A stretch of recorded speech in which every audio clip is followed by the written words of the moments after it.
ratcheted up tensions in recent days, so this is a major escalation. I should add, there have been Indian surgical strikes in the past, in recent years. This is one of the first times that India is publicly claiming them, which ups the ante on both sides. Ravi, with tensions escalating, talk to us about the fallout caused by this episode.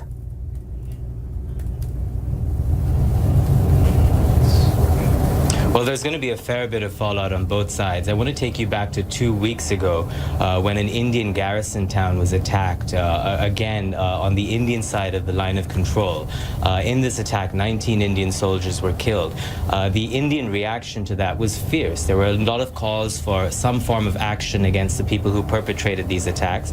According to the Indian side of the story, the attackers had quote-unquote Pakistani markings, which here was taken to mean that Pakistan may have had some hand on it, or the militants may have come from Pakistan. Pakistan completely denied every aspect of this version of events. So the calls from India to attack something or some form of installations in Pakistan were intense.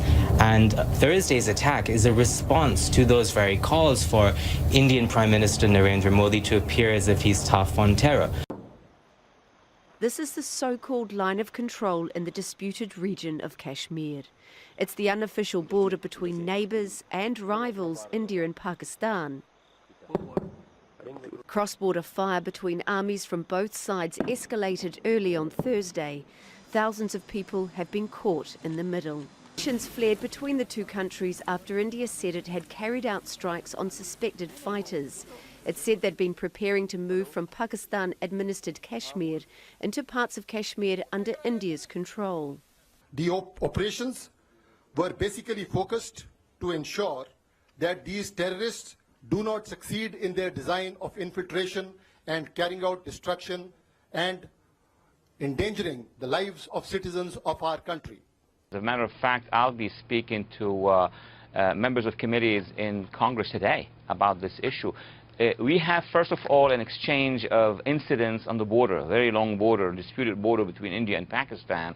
That could lead to a much wider escalation of violence with the presence of Taliban and with the presence of jihadists in both countries. But the more important element that you have advanced, Stuart, is a statement by the Minister of Defense for nuclear power. The one thing that nuclear powers don't do is to make those statements. Iran would make such a statement, but not respectable, recognized nuclear power. So that is very dangerous. I would expect President Obama to be on the phone at this point with Islamabad, capital of Pakistan, and New Delhi, capital of India, saying, hey, steady on, gentlemen, steady on.